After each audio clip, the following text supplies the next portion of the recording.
আজকে এই মানববন্ধনে উপস্থিত সকল শ্রেণী পেশার মানুষকে সশ্রদ্ধ সালাম জানাই।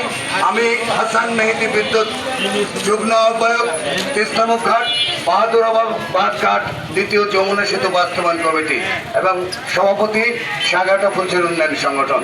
আপনারা জানেন দীর্ঘদিন থেকে আমরা তিস্তামুখ ঘাট থেকে বাহাদুরাবাদ ঘাট পর্যন্ত একটি সেতুর ব্যাপারে আমরা নানা মাধ্যমে এলাকাবাসী, এলাকার সচেতন মানুষ দাবি জানিয়ে আসছি।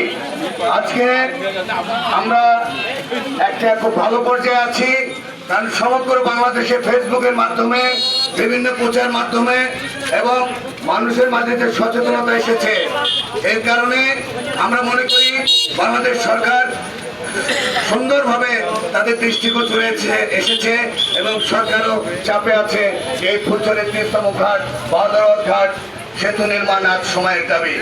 সম্মানিত এলাকাবাসী, আপনারা জানেন 1977 এবং 78 সালে ফুলছড়িতে একটি ব্যাপক প্রোগ্রাম নেওয়া হয়েছিল, ক্লোজার প্রোগ্রাম, যেটাতে এই চরাঞ্চলবাসীর উন্নয়ন হতো, ফুলছড়ি থেকে বাহাদুরাবাদ ঘাটের মধ্যে যোগাযোগ স্থাপিত হতো, কিন্তু অনিবার্য নানা কারণে সেই প্রোগ্রামটি ব্যর্থ হয়ে যায়।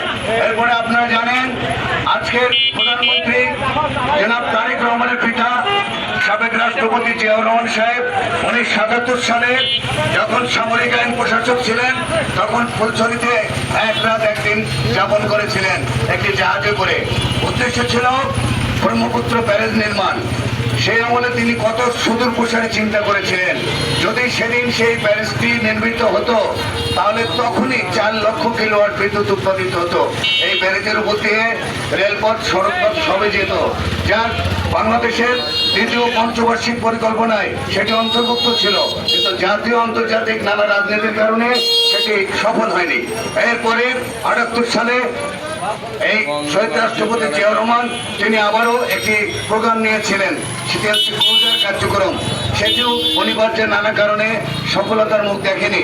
এরপরে 91 to 96 সালে মেয়াদে বেগম খালেদা জিয়ার আমলে ফুলছড়ির 4টি ইউনিয়নের 4টি চ্যানেল বন্ধ করার জন্য উদ্যোগ নেওয়া হয়েছিল, কোটি কোটি টাকা ব্যয় করা হয়েছিল, সেটিও সফল হয়নি।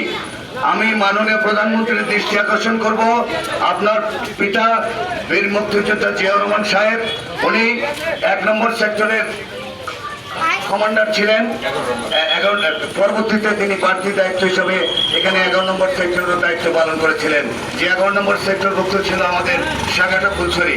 তো ওনার বাড়িটা পাশেই এই বগুড়ার গাছ, আমাদের খুব নিকটবর্তী যে গাছতলী উপজেলায়, তো বাগবাড়ি গ্রাম। তো জিয়া রহমান এই এলাকা সম্বন্ধে খুব ভালো ধারণা ছিল এবং বিশাল মমত্ববোধ ছিল এলাকার প্রতি। তা আমি আশা করব মাননীয় প্রধানমন্ত্রী তারেক রহমান, আপনি আপনার সুযোগ্য পিতা মাতার যোগ্য উত্তরসূরি, আপনি তাদের স্বপ্নগুলো একটু চিন্তা করবেন, একটু স্বপ্নগুলো, আপনার পিতার স্বপ্নগুলোর কথা চিন্তা করবেন। আজকে নানামুখী ষড়যন্ত্র চলছে, অযৌক্তিকভাবে কেউ কেউ বলছেন বালাসী থেকে সেতু, কেউ কেউ বলছেন সারিয়াকান্দি মাদারগঞ্জ রোডের সেতু, কিন্তু আপনারা জানেন